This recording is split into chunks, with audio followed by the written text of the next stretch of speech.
সবাইকে স্বাগতম জানাচ্ছি আজকের ভিডিওতে। আজকে আমি আলোচনা করব বেসিক ইংলিশের একটি গুরুত্বপূর্ণ টপিকস, যার নাম হলো জেন্ডার। জেন্ডারের বাংলা হলো লিঙ্গ। এই জেন্ডারটা মূলত চার প্রকার হয়ে থাকে, অর্থাৎ আমাদের এখানে যতগুলো নাউন আছে এই সকল নাউনকে আমরা চার প্রকারে ভাঙতে পারি। এই চার প্রকারগুলো কি কি? Masculine gender, feminine gender, common gender, neutral gender. প্রথমটা হলো ম্যাসকিউলিন জেন্ডার, যার বাংলা অর্থ করে দাঁড়ায় পুংলিঙ্গ। ম্যাসকিউলিন জেন্ডার মানে আমরা কি বুঝবো? যতগুলা পুরুষবাচক শব্দ আছে আমরা সকল শব্দকেই মূলত ম্যাসকিউলিন জেন্ডার বলবো।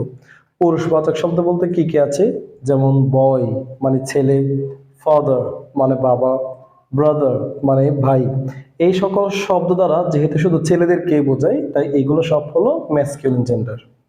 দুই নম্বরে আছে ফেমিনিন জেন্ডার, যার বাংলা অর্থ করলে দাঁড়ায় স্ত্রীলিঙ্গ।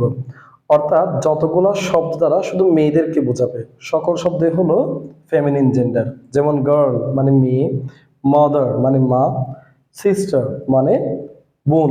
এই সকল শব্দ দ্বারা যেহেতু শুধু মেয়েদেরকে বোঝায়, তাই এগুলো সকল শব্দগুলোকে আমরা বলবো ফেমিনিন জেন্ডার। তিন নম্বরে আছে কমন জেন্ডার, যার বাংলা হলো উভয়লিঙ্গ। নাম থেকে বুঝতে পারছি আমরা এই উভয়লিঙ্গ মানে বোঝা যাচ্ছে যেখানে পুলিঙ্গ আছে আবার স্ত্রীলিঙ্গ আছে, মানে এমন শব্দ যেগুলো দ্বারা ছেলেদেরকেও বোঝায় মেয়েদেরকেও বোঝায়। যেমন স্টুডেন্ট মানে হচ্ছে ছাত্র ছাত্রীরা বা শিক্ষার্থীরা। স্টুডেন্ট দ্বারা কিন্তু নির্দিষ্ট করে সবসময় ছেলেদেরকেও বোঝায় না, আবার মেয়েদেরকেও বোঝায় না, বরং এই স্টুডেন্ট দ্বারা যেহেতু ছেলে মেয়ে উভয়কেই বোঝায়, তাই এটা একটা কমন জেন্ডার। একই সঙ্গে চাইল্ড মানে শিশু, বেবি মানে শিশু।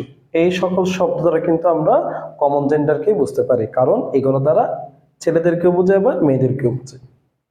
শেষেরটা হলো নিউট্রাল জেন্ডার, যার বাংলা হলো ক্লিপলিঙ্গ। এই ক্লিপলিঙ্গ বলতে কোনগুলোকে বোঝায়? এমন সকল নাউনকে বোঝায় যেগুলোর প্রাণ নাই এবং যেগুলো সাধারণত ছেলে নাকি মেয়ে বোঝা যায় না। যেমন টেবল, এটা ছেলে নাকি মেয়ে বুঝতে পারা যায় না এবং এটার কোনো জান নেই। বুক, তারপর হচ্ছে পেন, এই জাতীয় জড় পদার্থগুলোকে আমরা কি বলি সাধারণত? ক্লিপলিঙ্গ বা ইংলিশে নিউট্রাল জেন্ডার। আশা করি তোমরা জেন্ডারের বিষয়টা খুব ভালো করে বুঝতে পেরেছো।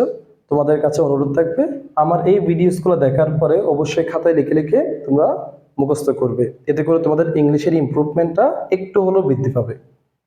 সবাই ভালো থাকবে, সুস্থ থাকবে, সুন্দর থাকবে। আল্লাহ হাফেজ।